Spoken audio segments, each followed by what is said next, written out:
Hi, my name is Julie Smith-Centeno. I am the founder and CEO of the Potocki-Lupski Outreach Foundation.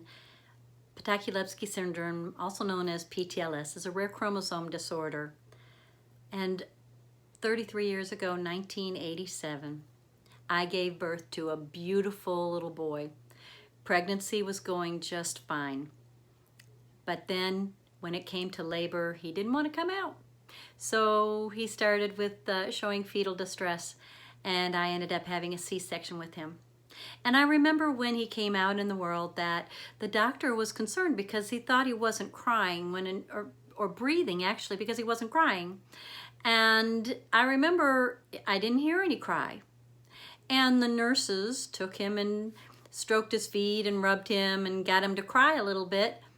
And then he stopped crying again. When he was placed in my arms, he was alert, he was observant, and we have pictures of him being very observant. But that was the start of my journey. The journey to PTLS. I didn't know what he had. I just thought he was a quiet baby. He didn't cry as much as I thought babies were supposed to. He would smack his lips when he was hungry. And he didn't meet all of the developmental levels that he was supposed to. And here I am, a nurse working for pediatricians. I see babies all day long. I see little kids. And now it's my child who there was just something not right. So it took several years of tests and seeking out what could it be. The pediatrician and myself worked together looking through books and trying to get different tests done until finally the last straw was genetic testing. So the genetic test was done, and in those days it was the FISH genetic test. And an amazing doctor, Dr. Robert Stratton, the geneticist, he's the one who found it, and he sat down and told me that this was very rare, that it may not have been picked up if it was some other genetic office that really wasn't looking, but he had experience in looking for the deletion of what our children have, the duplication of. And he wandered on over to chromosome 17 and checked it out. And again, those days, the genetic testing didn't always pick it up, but his was picked up. So he told me that there isn't much information out there right now. There wasn't anyone doing any research on it right now, but to wait. So I waited. Well, during that time of waiting, I didn't have any answers. All I knew was I had a child who was delayed in eating and speaking and walking. He didn't walk till he was almost 3. He didn't speak till he was almost 6. He made noises, but he didn't really come out with words. He was born with a submucous cleft palate, so the roof of his mouth didn't close properly. Had surgery on that. He was born with, he had strabismus, so lazy eye of both eyes, so he had surgery on that. And then school came along, and I didn't know what to say. I didn't know what to do. So in my mind, it was do everything. Assume he's going to learn. So I lived off of assumption. Assume he was going to learn. Assume he was going to be able to walk, and that eventually he would talk. And there was no other choice because we didn't know what it was. So we assumed the best, and that was the best thing I could have ever done.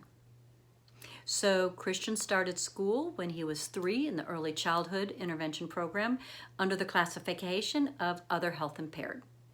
And that opened the doors for him in learning because they couldn't label him. They had to give him everything that he needed. He had speech therapy to help with his mouth, after the surgery, getting his tongue moving and helping to get the air to come out his mouth as it should. So that helped as well, but we were still at a loss. I checked back with the geneticist every 6 months, waiting for some answer. 6 years later, I finally got an answer. And I was told there was a doctor named Dr. Lupski who was studying the deletion and wanted to see Christian to do a comparison. At that time, Dr. Potocki was off having children, and so I didn't get to meet her at that time, but Dr. Lupski sat me down and we talked, and he said, we don't know a lot. I can't tell you, you are it. I said, so there's no conference, no family get-togethers, no nothing? Nothing. He said, you're it. So other than that, there were 2 other children in the world that had this syndrome. There was a 3rd one, wasn't sure if it was just the syndrome. It seemed to be there was more than just the one, more than just PTLS that this child had. So he said, you're going to have to wait, but we're going to do some studying here. So we did.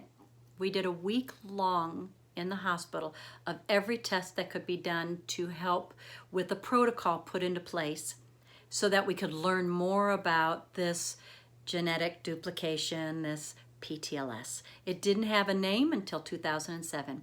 So it was just known as DUP17P11.2. That was it. So we went with it. And again, assuming the best, not sure what limits there were. So in my mind, there weren't any limits because no one told me any different. And even if they did, I'd have to say, sorry, not my child. My child is going to do as much as I can get them to do. And I don't want any limits placed on him. And that was a fight.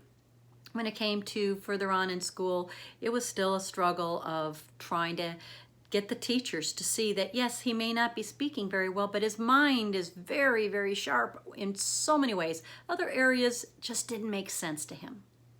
So it was a learning process. Little by little, more families came along and learned a little bit more. We learned a little more from our PTLS mouse. And here we are now, 33 years later, and now we've got so many families around the world that, again, have shared their stories with me, and I've been able to put the big picture together by taking all the puzzle pieces, what seems to be common, what doesn't seem to be so common, and how do we live our lives each day in our homes with our children, in our community with our children.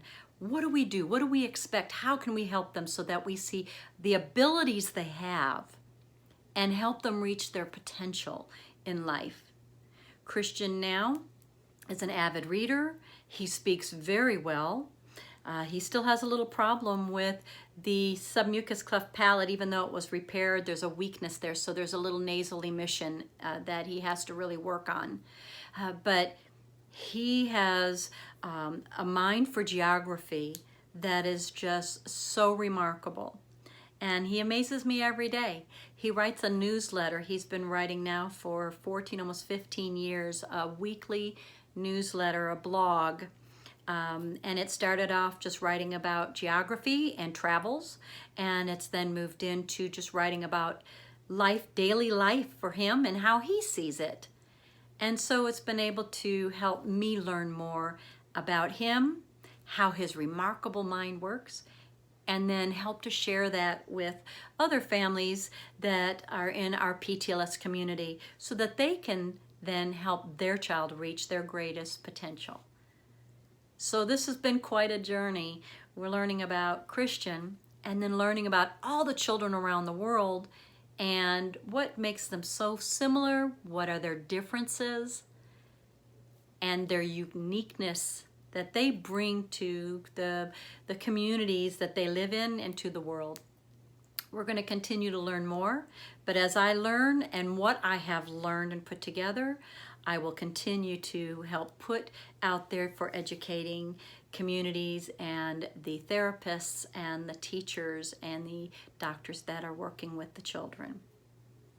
So hang in there. You have got what it takes, more than enough. Breathe and believe in your child's potential.